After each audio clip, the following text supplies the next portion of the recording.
I was thinking about this panel earlier today and trying to figure out what do they all have in common. They're from different geographic areas. Their farms or ranches look very different. And I realized that there's only one thing that I can think of that they have in common.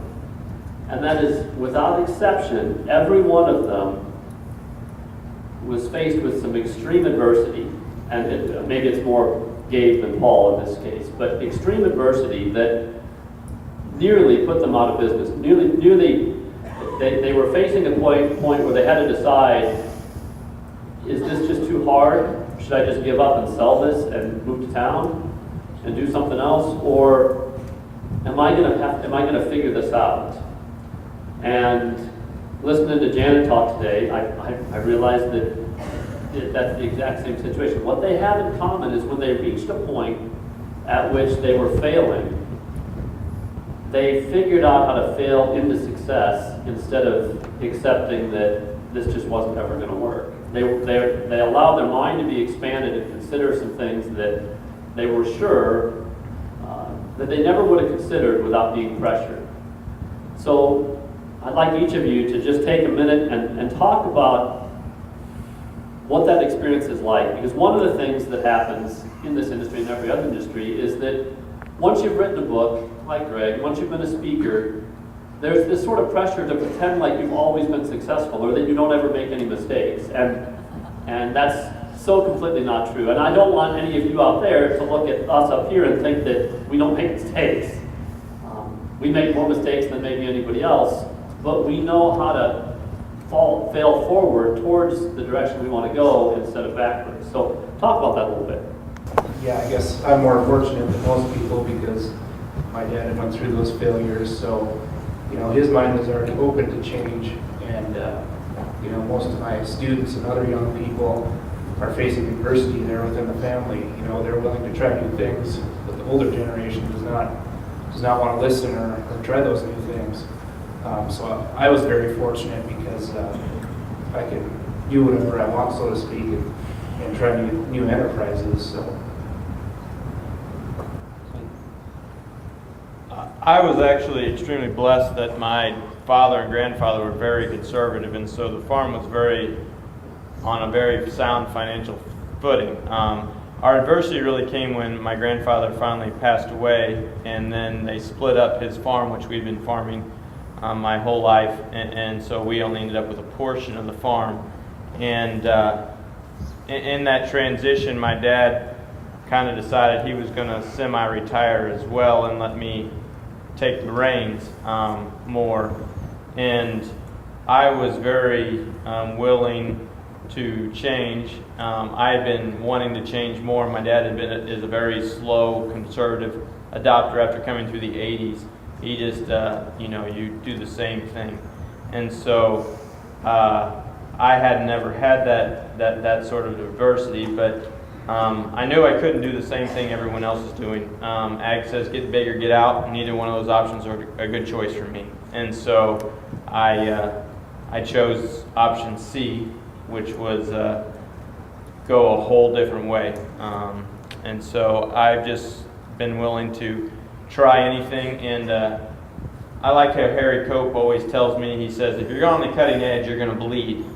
And I like to say I'm an expert in triage trauma because I'll cut an arm off at least once a week. And then I try and figure out how to solve the problem and learn from that mistake. So I think one of the secrets to success is making more mistakes than anybody else is willing to make. And so I'm willing to screw up way more often than anybody else is willing to. And part of that is because my dad and grandfather were so financially good stewards, and that it put us just in a good financial position to be able to take those risks now. But it's pretty much on my shoulders at this point to make sure it moves forward, and I think I'm on good footing to move forward. But willing to make mistakes is really a key to success. You won't get there without them. I don't much want to answer the question. I didn't read a book called Anti-Fragile until recently. I wish I'd read it 20 years ago, but it only got written a few years ago, about making mistakes. taking risks in a way that if you fail, it won't kill you. But I was given a choice by the woman who's the mother of my child and my ex-wife that dairy farming, if the marriage was going to go on, wouldn't be a part of the process anymore. And that was as much the industry, it was as much my personality in moving cattle 10 times a day, etc., as the industry itself and the nature of the work. A decision to raise veal calves on dairy cows and working with Organic Valley, and the imposition of a new quota system that was based on the last 3 years of production of milk, where half the milk had been going through the veal calves, made the decision very easy at the time. It was like, oh yeah, why when I have to sell half the milk conventional, and the woman who I want to stay married to doesn't want to be married to a dairy farmer anymore, why would I keep doing that? So that made that easy. And finishing beef was very rewarding for what I was learning, but the scale was out of proportion. And one thing I'm not a good marketer of is my own meat. I don't enjoy I like producing, but I don't like marketing. I'm very different than you. So I was looking for land to rent, but it was all tied up in corn around me.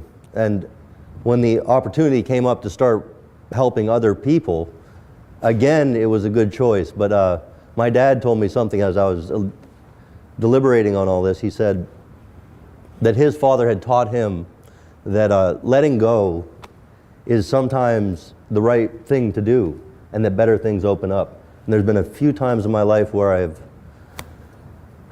made the decision to let go after, all the agony of decision making. And each time I've really considered it and then chose to let go, it has been the right thing.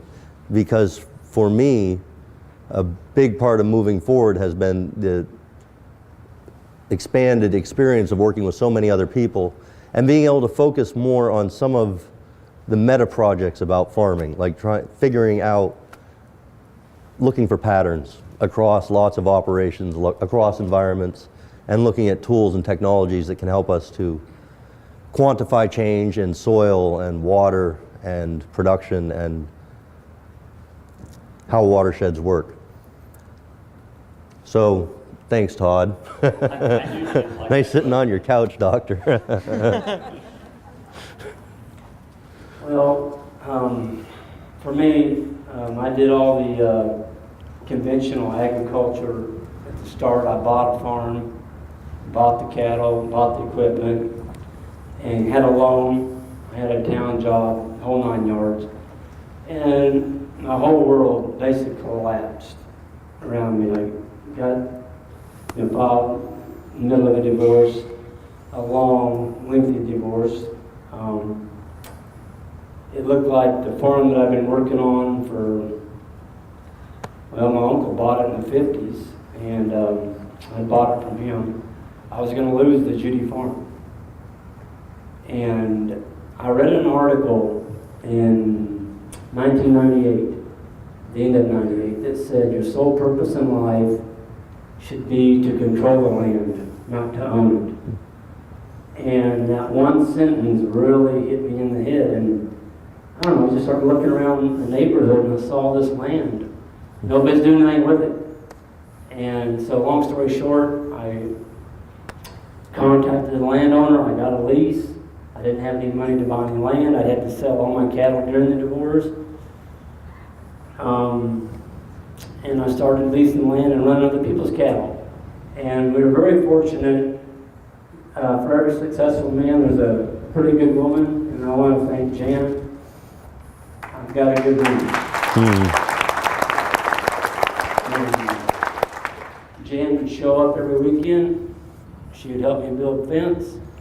We got the first group of cattle going. I started looking at more land. I'd get another farm. She'd be there every weekend. Jan didn't owe me anything. We were just dating.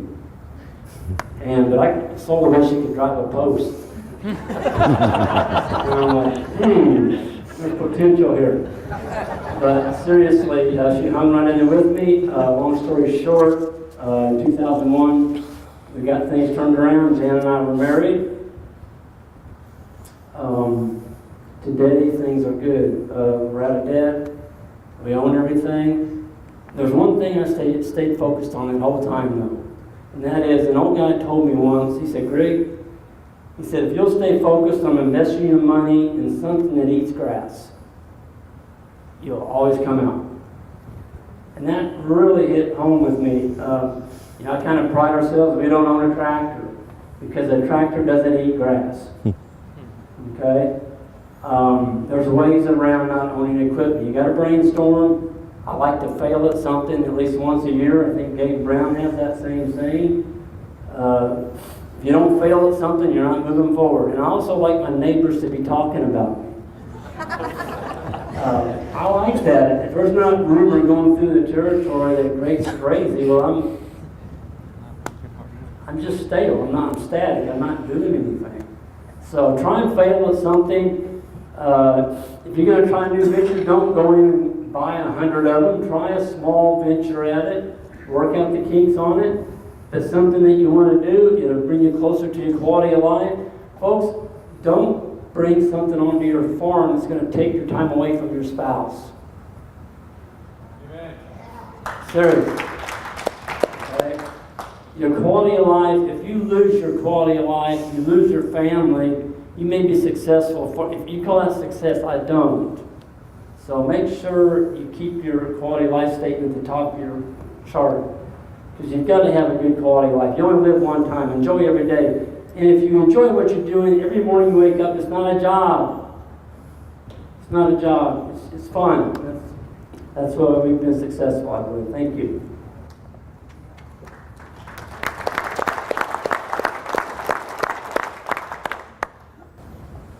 Your statement, don't bring anything home that's going to take your time away from your spouse, that really rings true. I've managed to stay married, but it wasn't easy. And that is the key phrase right there.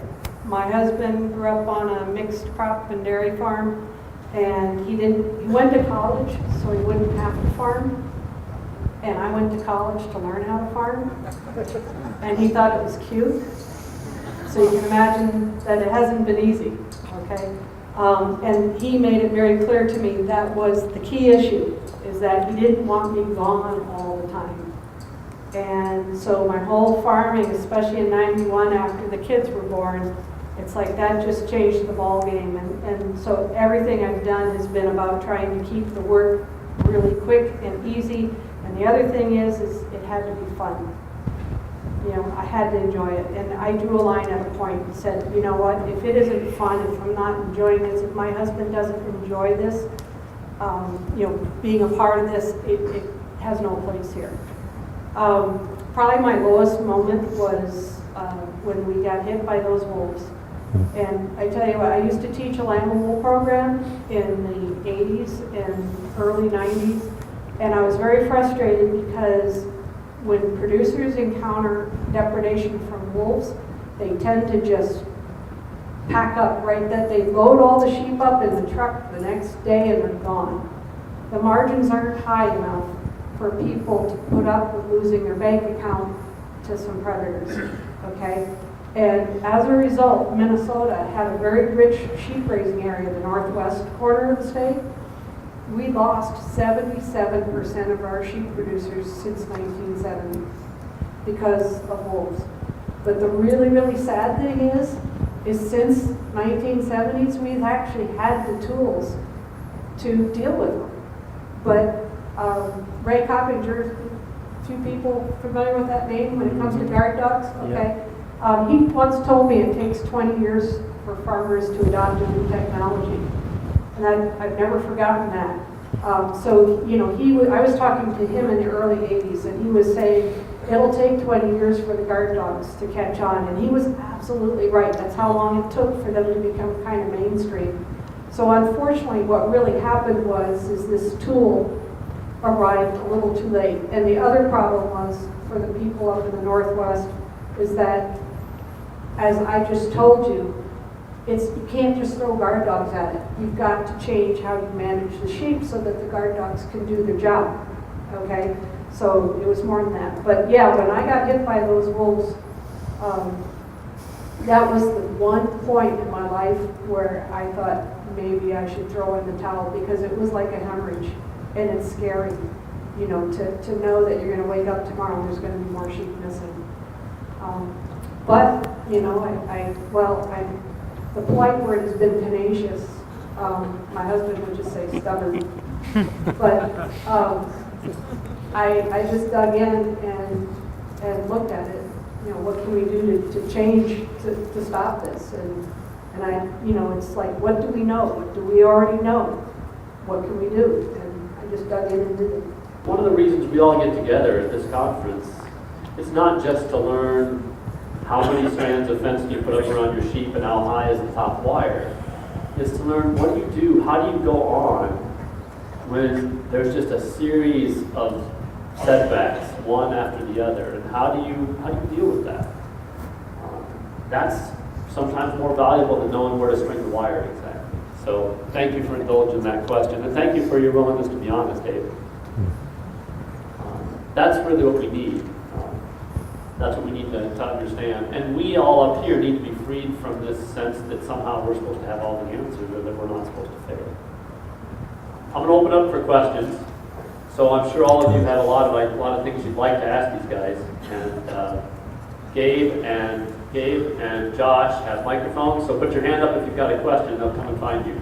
We've all been exposed to some of the so-called scientific-based, I'm going to call it rhetoric, about how confined grain-based livestock production supposedly results in a lower carbon footprint than pasture-based production. I guess the one that comes to mind was Dr. Joe Clapper out of Washington State University. Sure. I'd like the panelists to share with us how their thoughts on that, or how they would respond to that. Well, when you're talking about more fossil fuel, carbon footprint, whatever, I would ask them to come out and see if they see a tractor on my property. We harvest solar energy. That's what we're doing. We're healing the soil. We're cleaning up the water cycle. If you take a picture in a rain, after a rain on our farm, and our neighbors, there's dirty water coming off our farm, our water is crystal clear. You can drink it. I mean, there's more to it than, feedlots are claiming, they're more efficient and all that. I consult with a guy, the ex-CEO of a large oil company in Houston, and he said, Greg, the model that you're using right now is going to be the only sustainable method for feeding the world. This is an oil company. He said, in 7 years, we're going to pray for $200 barrel oil. Now, these big tractors that are using 500 gallons a day to work a field, they got to pay $20 a gallon for diesel fuel. That's not going to work very well. So we've got time to figure out how to feed folks without using a lot of fossil fuel, and that's what we're doing. So that would be my answer.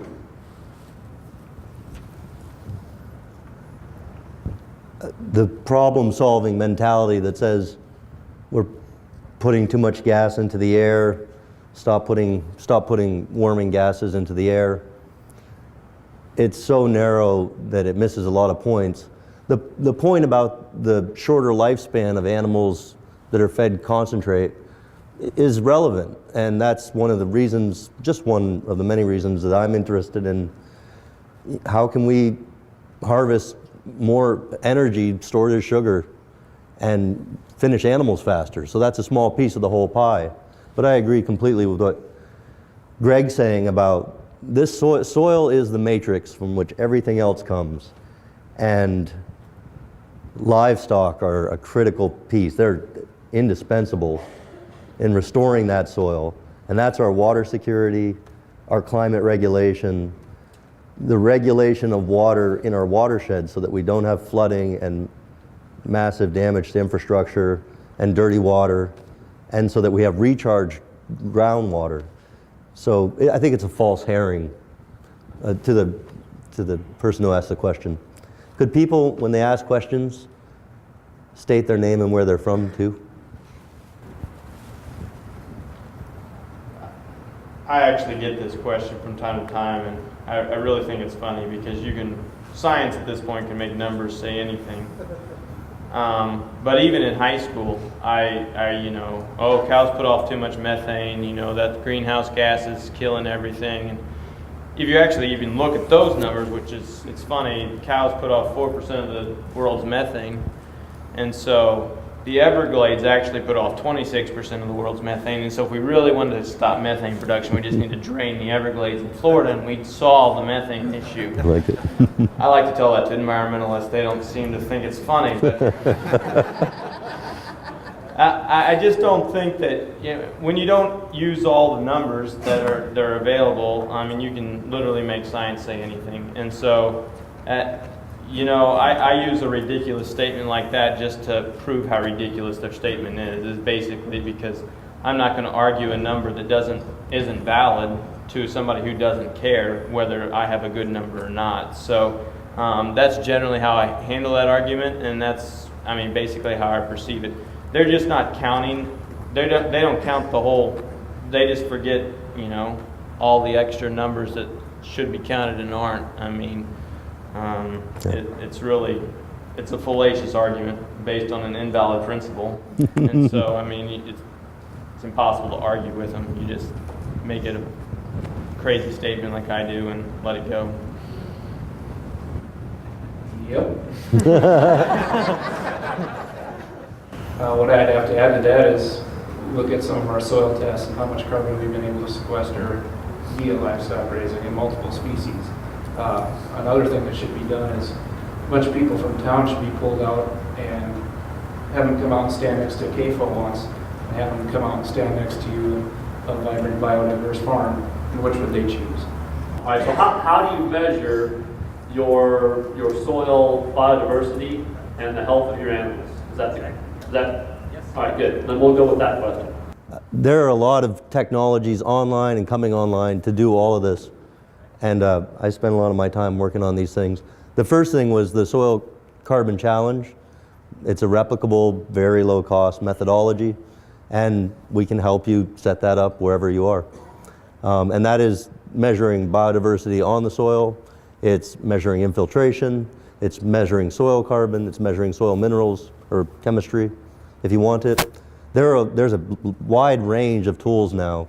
I'm fascinated by the soil information system, which is complete 3D mapping of your soils to 4 feet plus of depth with every cubic yard quantified for physics, chemistry, biology if you want it. For soil biodiversity, of course, there's the soil surface measurement that is pretty well practiced, land EKG, holistic management. There's been all these transect systems. There are new apps coming out. The Grazing Lands Coalition, one of the Dakota's Grazing Lands Coalitions has a new app, I believe. And in the soil, there's phospholipid fatty acid analysis that Ward Labs is offering now. There's DNA sequencing. It goes on and on. But I think the opportunities in front of us and something that we're working with, there's kind of a network of people around the country working on low-cost environmental sensors to quantify things like water quality, flow, soil, weather, biodiversity, infiltration rates. That's another part of the Soil Carbon Challenge, measuring infiltration. And putting all this together and really being able to have a dashboard that's a feedback to our management so that we're not just kind of winging it and saying it looks greener, I think most of it soaked in, but it rained 2 inches and 72% soaked in, we lost this much soil or didn't lose any. I think that this is the next step. We need to go there because we probably should be actively in the business of providing environmental security to society. And until we can quantify that, it's kind of just talking. I think one last really interesting piece is the possibility of doing away with the gatekeepers in the universities and us generating big data and having big data analytics tools at our disposal to be able to find the patterns and learn how to do this 100 times faster than we've been limping along, because we got to figure out how to rebuild the world's soils. And this is not a 20-year project. We need to do this 20 years ago. So it's very hopeful. These observatory kits are under construction. There's a huge open source movement. It's really coming together, and the cost of environmental sensors, a nitrate sensor that was $9,000 3 years ago is now $300. It's exponentially getting cheaper. I'm just learning the soil end of it, so I'm asking that same question. You know, what should I be monitoring and how do I do it? I was just going to make a comment on the animal end, and sort of a plea to anybody who's just kind of new at this, is that there's an awful lot we do with our eyes that is monitoring. And anybody who's just starting, I implore you to find an experienced person in your area that can come in, bring a set of eyes onto your farm and help you. I just know from phone calls and emails and whatnot that I get that there's an awful lot of people trying to do it just out of books or, you know, the internet, and you really need to learn to train your eyes as well. And on a daily basis, I'm looking at these animals and I'm tweaking things just by what I see, and I'm sure all of you guys are too. And I noticed Luke had that scale, and you know, the first obvious use would be to know which. I assume that there were ear tags, and so you would know which steers are ready. I assume that's part of it, but I bet you're also monitoring the performance on your paddocks and adjusting your grazing management. And I'll let you comment on that, but I just wanted to put that out, that you need to train your eye, and you don't just do that without some help. You need somebody to help you with that.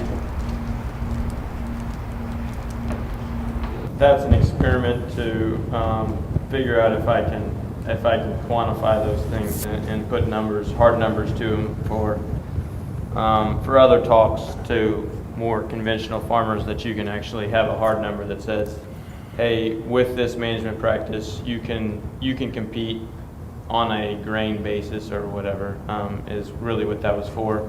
And then there's a lot of wide range possibilities, hopefully, but it needs a lot of time and thought and brains to work into that.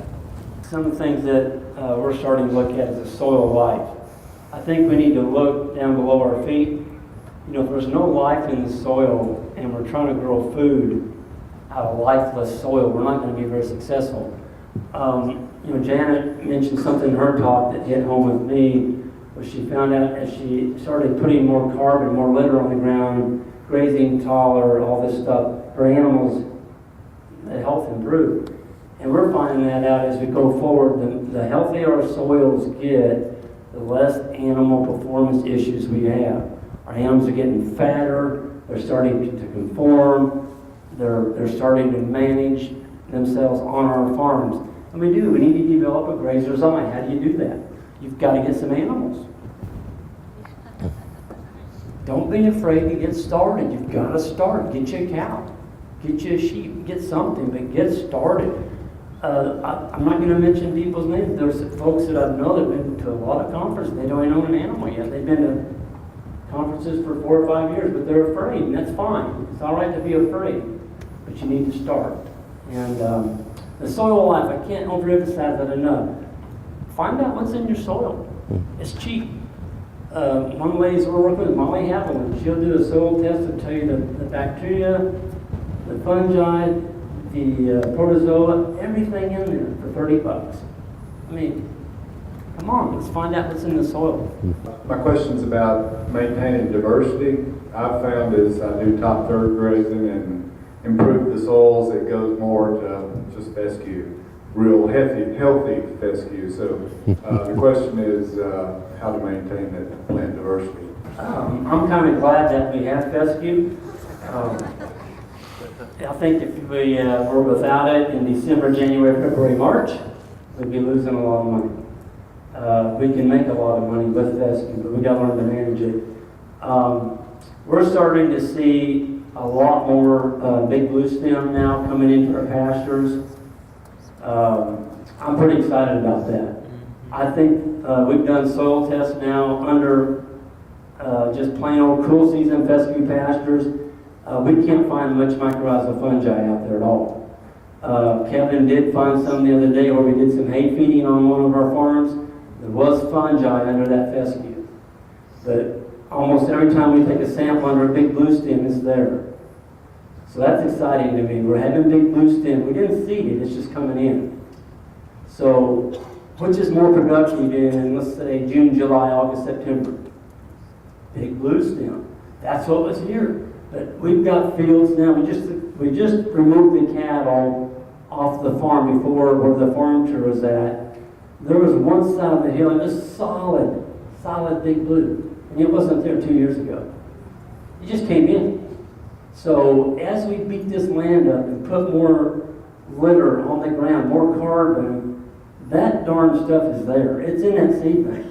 The problem is we haven't been managing it correctly for it to express itself.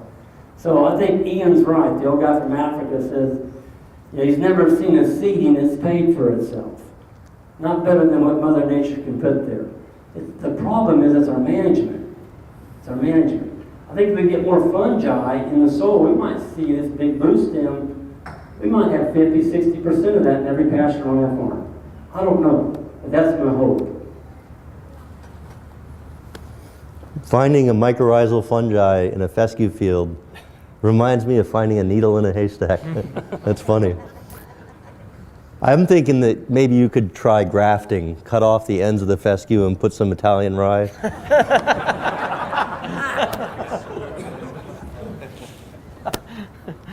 I think that only works in woody species. I don't know. Good try.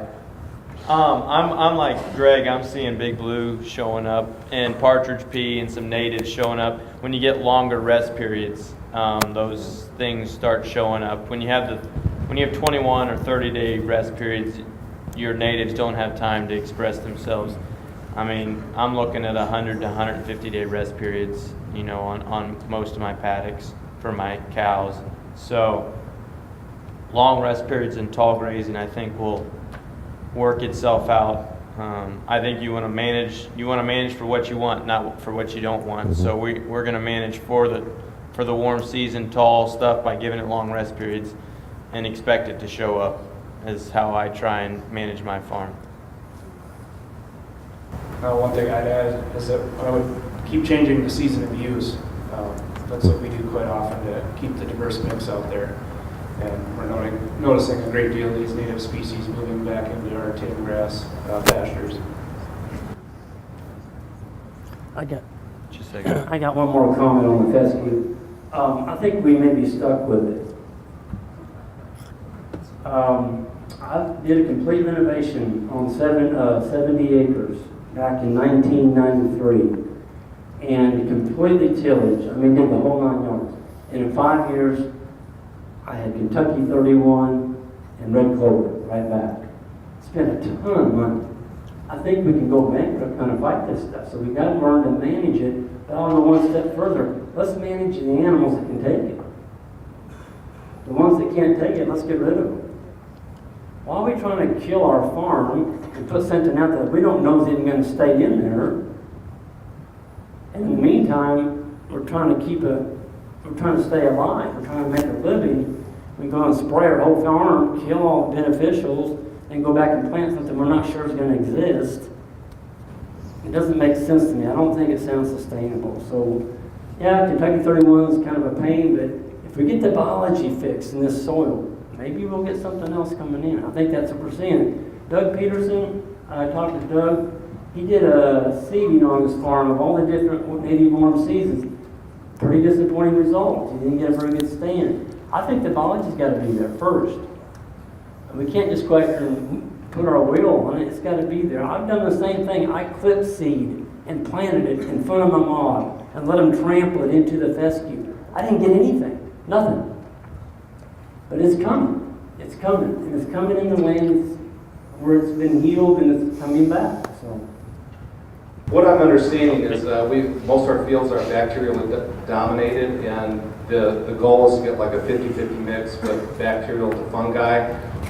how do we manage fields to get that bacteria, or to get the bacteria in balance with the fungi? What do we need to do that? Because I agree that what we have in the soil is the key to making things grow as far as the biology, but how do we manage to get the fungal back? We had a Dr. Elaine Ingham come to our farm. We did a soil workshop with her back in June. And she was talking about, as long as we're trampling green, we're doing this mock grazing, moving across the land in the growing season. And if we're trampling green onto the ground, we're actually moving that thing forward more bacterial. Okay, it's greeny, it's a salad. If we can get that grass mature and it turns kind of brown in the wintertime, the stockpile, and we can trample some of that brown material on the ground, that's fungal. Now we're going more funky. So maybe that's the way we can jumpstart this. We're looking at, we've got our, Kevin, our intern, he's playing around with different fungal compost. We're trying to get more fungal compost where we can actually put an extract out there to jumpstart this thing, maybe down under the hard pan. There is a hard pan under our farms. We've got to get through that. And I think the fungal might be the key. I've wondered the same thing. I think the ratios are up for debate about 50-50, even achieving 2-to-1 bacterial to fungal, so switching the usual order seems to be pretty impressive. I recommend people search out David Johnson's work at New Mexico State University and the static composting that he's doing, which is creating fungal compost without turning, but very well aerated. And they're having a pretty tremendous effect on soil productivity. I think it's important to remember that there's mycorrhizal fungi and dead-eating or saprophytic fungi, and that you're going to need both. And the mycorrhizal are really key to that's as close to a silver bullet as we have in increasing soil carbon, because that carbon doesn't go through the normal food web decay process. It's air and water into sugar into glomalin within a day sometimes. So that's kind of an amazing opportunity. But those mycorrhizal fungi are aerobic. They need green growing plants during the growing season and keeping the season green as long as possible. And if you're in a place where you can have green year round, you're going to grow a lot of mycorrhizal fungi. Creating the litter bank on top is critically important, and because fungi can pipe up nitrogen from soil, whereas bacteria, it's like crossing the United States in a Conestoga wagon.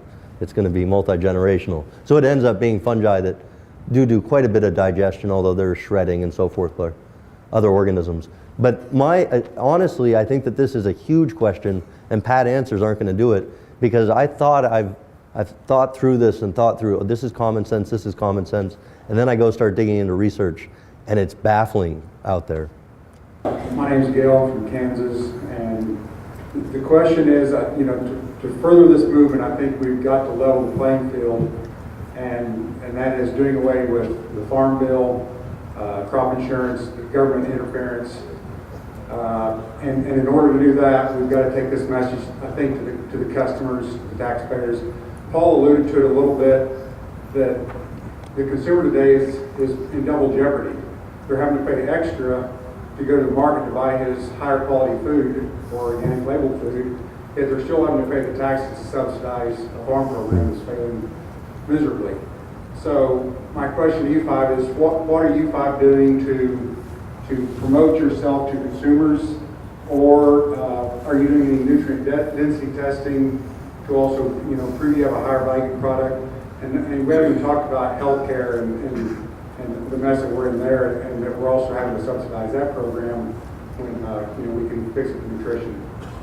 I guess the only nutrient density testing we've been doing is bricks readings. And one thing I didn't mention is in that garden, I took bricks readings of pumpkins and zucchinis and went and bought a few from the store and compared, and ours were double that of what you could buy in the store. So we could show our customers, I guess, bricks readings on our vegetable produce. As far as our meat produce go, that'd be a little more extensive testing that should probably get done. It'd be interesting to correlate that to the soil on which that animal was raised.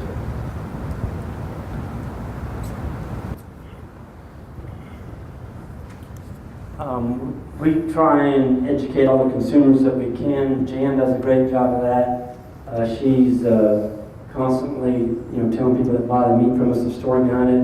We bring them out to the farm. We're showing them the way we raise food, explaining the difference between the different types of food. You'd be surprised that people live in town, they don't even know the difference. They just think meat is meat.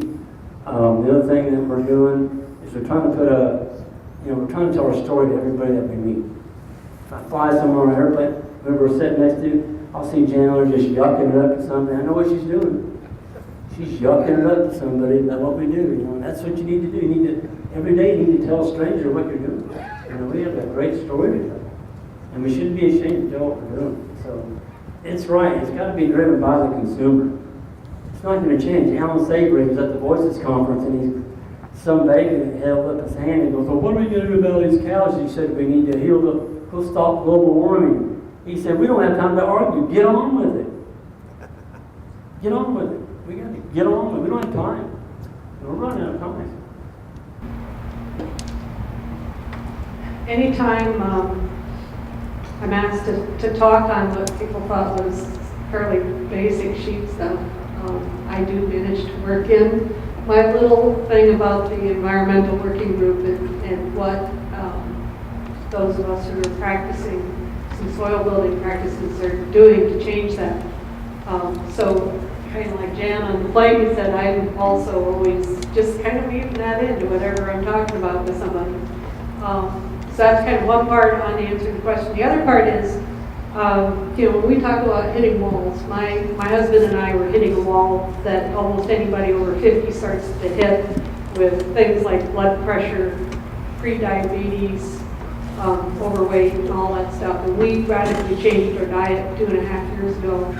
And what's blown me away is how much grass-fed fits into this new way of eating and how many places are advocating it from a nutritional point of view. And I can't help but stay off of some of these sheep forums on the internet, and I've been highly criticized and challenged about promoting grass-fed lamb as being higher in omega-3s, or that even has a health benefit for you. But I'm about to, in asking about monitoring and testing, I'm about to sample my lamb and measure the omega-3s in my lamb. And that came out of partly because I was challenged by a prominent fence supplier, which was ironic.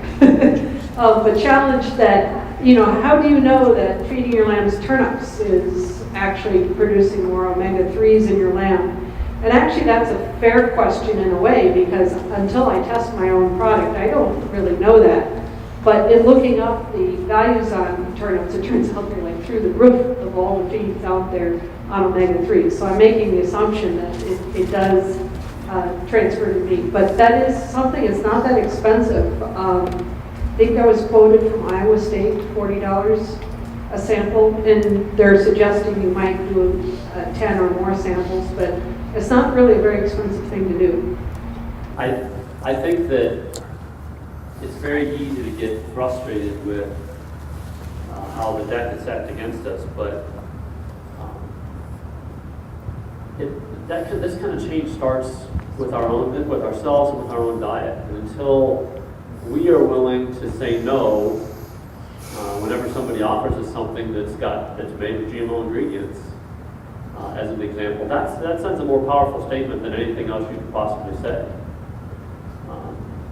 And I'm not sure that I've earned the right to complain until I've proven that I have the self-discipline myself to live according to what I say I believe. So I think it starts by each of us saying, all right, we would like customers to come beat our door down to buy the good food we're eating. How many of us eat this way? How many of us truly eat the food that we raise? And how many of us have designed a life that's not so crazy busy that we don't have to eat fast food because we're so busy raising the good food that we don't have time to eat it, and we have to eat the junk that everybody else eats. That's not a very compelling sales strategy. Todd, a gentleman here, just not to interrupt Josh, but has actually done some testing with the turnips that Janet was talking about. My name is John Arbuckle. I have a little farm called Singing Prairie in La Plata, Missouri. And a couple of years ago, I believe I saw Janet interviewed by a magazine on grazing turnips. And I started grazing pigs on turnips as a result of that. And last year we had, well, 2 years in a row now, we've had our meat from pigs grazed on forage peas and turnips tested. And last year, our best pig that was grazed on turnips and forage peas was 500% higher in omega-3s than the grocery store equivalent, and the worst pig was 300% higher. So.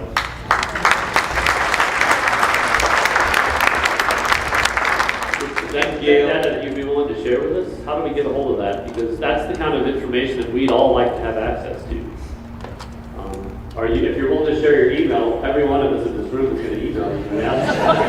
So I'm just cautioning you. Yeah, well, I'd love to talk to y'all. My name's John Arbuckle. My email is singingprairie, all one word, no spaces, singingprairie@gmail.com. And I mostly want to thank Janet for giving me the idea. Well, and that's a good point. You know, how do we as the exchange facilitate this kind of sharing of information? Because that's one of the most valuable things that happens when we come together like this. None of us up here knew that you've done that, and yet we could go and recreate that. But you've got some data that's useful. Another question?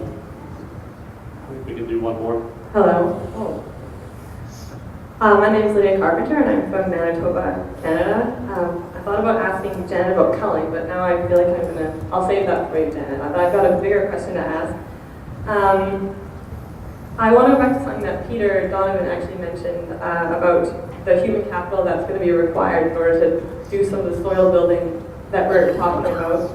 I thought it was, the picture that he put up of the little girl and the sunflowers, I thought was really, really great. As a young producer, I'm thrilled to see other young producers here. You all look very young, by the way, but other young producers here, because often when you go to other types of, industry association meetings, the average age is quite a bit higher. And so I guess what I'm looking for is, in thinking about this human capital issue, I would like to hear from the panel what models of succession you think are out there that are going to adequately address, the next generation, because I think the time is now. And sort of like the cultivated soils, I think that Paul was talking about, we sometimes ignore the issue because it's a pretty big one.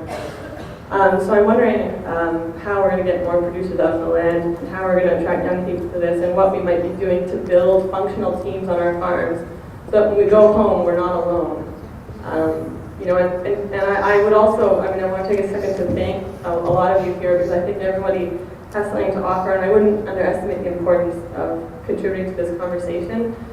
We've personally used a lot of information from Janet and from Greg and from many of you here that have helped us along in our little isolated world. So I'd like to know what we're going to do about this.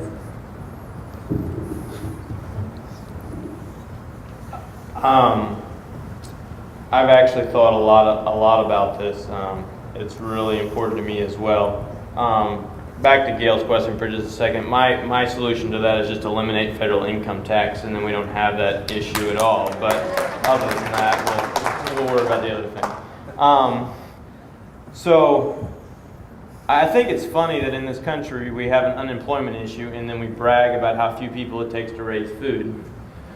I just find that a conundrum that doesn't make any sense to me. And I think more people on the land is what it's going to take. It just takes more people. And I think, I'm not sure how to find the people. I'm looking. I'm working with an entrepreneurial center. They're starting over in my little town that's going to go to high schools and talk to kids. But we have to change the whole view of what a farmer is.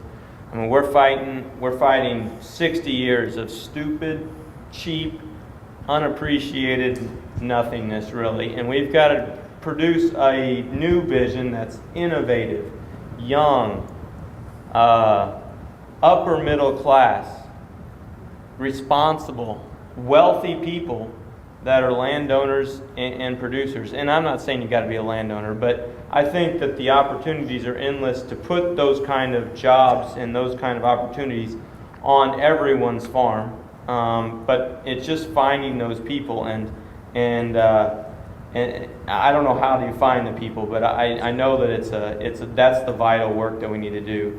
The ideas will come. The more heads we put on the ground, the better the ground's going to be. I mean, I think we're one of the. I mean, I agreed with Peter Donovan. That was a really cool slide that I'm sure a lot of us will take home from this. But yeah, it's hugely important that we get more people out on the land, and part of that starts with just letting consumers come and see your farm and see that it's different, and then telling your story about how your farm is. Part of that also includes that if you have a family and you have kids, that you've made your farm such an inviting place that they definitely want to come back to. That it's fun for them, that it's educational, that they see opportunities available. And even if I have a younger brother who's quite a bit younger than I, and he comes up with ideas, and I'm like, that's great. We'll figure out how to start that if you want to. If you take it 2 steps further to a business plan, we'll be happy to. He has a problem with follow through, but that's a whole other issue. But we've got to find, and we've got to get children younger. We've got to start grabbing our customers' kids and showing them how much fun that farming can be, and how much of a lifestyle and a different vision. We've just got to cast that whole other vision to a whole new generation, and then expand on that. And then allow, if you're older and you don't have people who want your farm, you need to be looking diligently for young people who want to cooperate with you.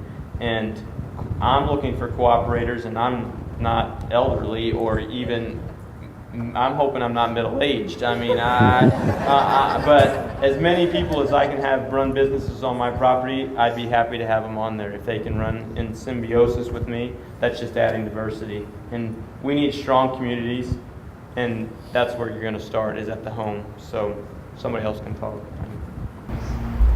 Yeah, I think it starts even with the educational system. I think it's severely flawed right now. Kids are just fed cheap food, and they're being taught all the wrong base foundation type of things. And university, going to a university system and an egg program, that's like put the final nail in the coffin. I think that university egg programs should become obsolete, because I wasted 2 years of my life going to university, didn't learn a damn thing that I brought back to the place. If I was to go to university, it wouldn't be anything egg related.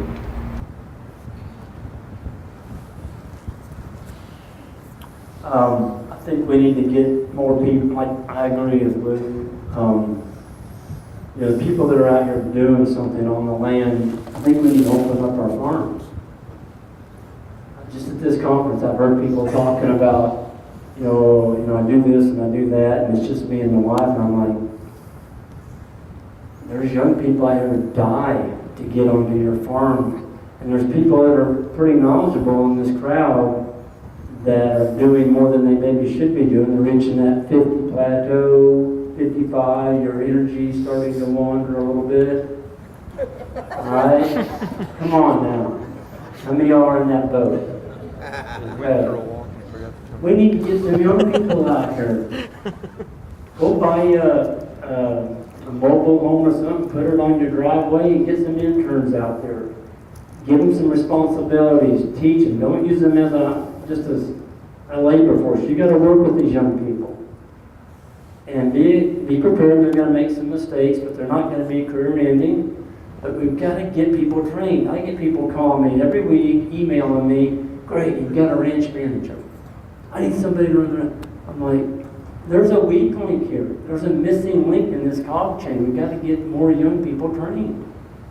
And I'm not sure how we're going to get all these young people trained unless some of y'all open up your homes, your communities, and get some young people out there. So we've got to fill out links somehow. Right, Fred? Well, Well, I was going to say I beat you. I spent 10 years trying to use that university education. It's a waste of time. Lydia, you hit on the key thing about the American sheep industry right now, and I'm sure it spills over into Canada too. Lydia's from Manitoba. Maybe our furthest north person here, I don't know. Oh, you found some more? Okay. Anyway, I don't know how many people know this, but the American sheep industry held a study conducted by the Hale Group. And the conclusion of this study is that the conventional sheep industry, as we know it, is going to implode in 10 years' time. It's going to collapse. And what they found was that the sheep numbers in this country have been going like this since World War II. And there's a number of reasons for that. One of them being supposedly the old story that when our guys came back from World War II, they had eaten this mutton. We always heard that. But you know what? We failed to connect with the consumer. I mean, somewhere somebody had a slide today, is who are you working for? Paul, did you have that? Who's your consumer? It showed the grain truck dumping at the co-op. In some of the interesting discussions I've been in, I've actually been called the scourge of the sheep industry, that grass-fed land is going to bring us down. And I have to laugh because at a local grocery store a couple years ago, I don't know how many know this, but one of the reasons the industry is imploding is because we keep going through this cycle where when corn gets cheaper, for whatever reason, the right relationship between the price of lamb and the price of corn is just right, that these really large feedlots that have, like, say, 40,000 sheep in them at any one given time, and that's a lot of sheep compared to the total numbers in the sheep industry.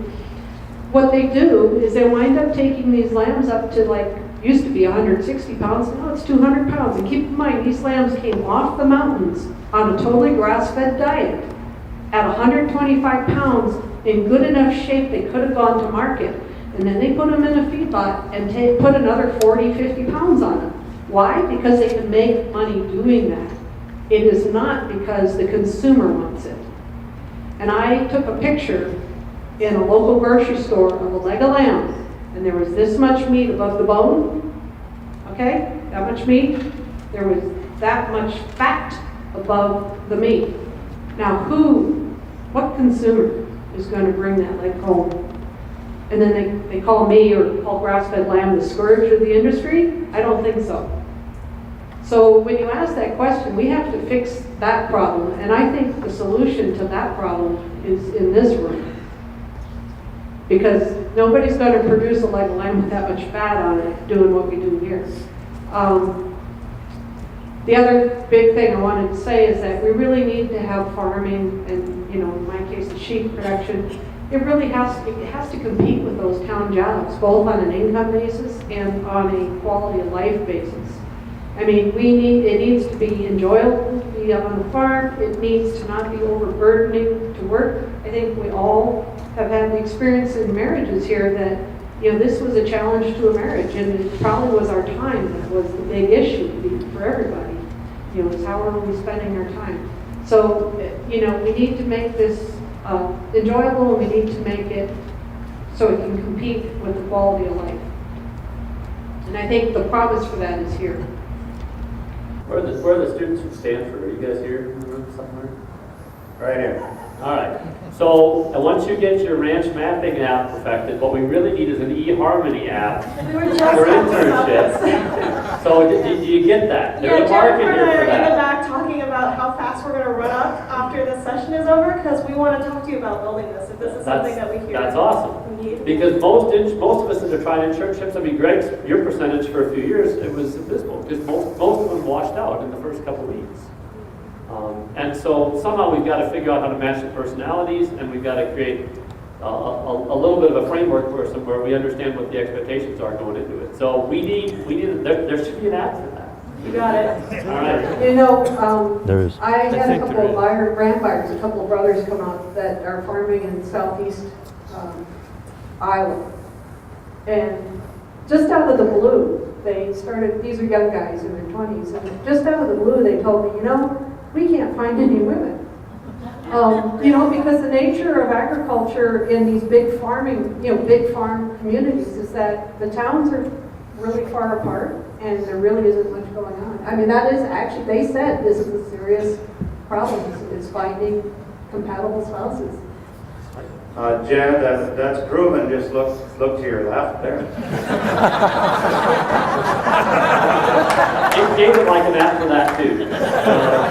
All right, we could probably do this for another couple hours, but I'd like to give you guys at least an hour off before we convene again for our banquet deal tonight. And really, we're just going to continue this conversation. You're going to continue it with whoever you happen to be sitting with at your table tonight.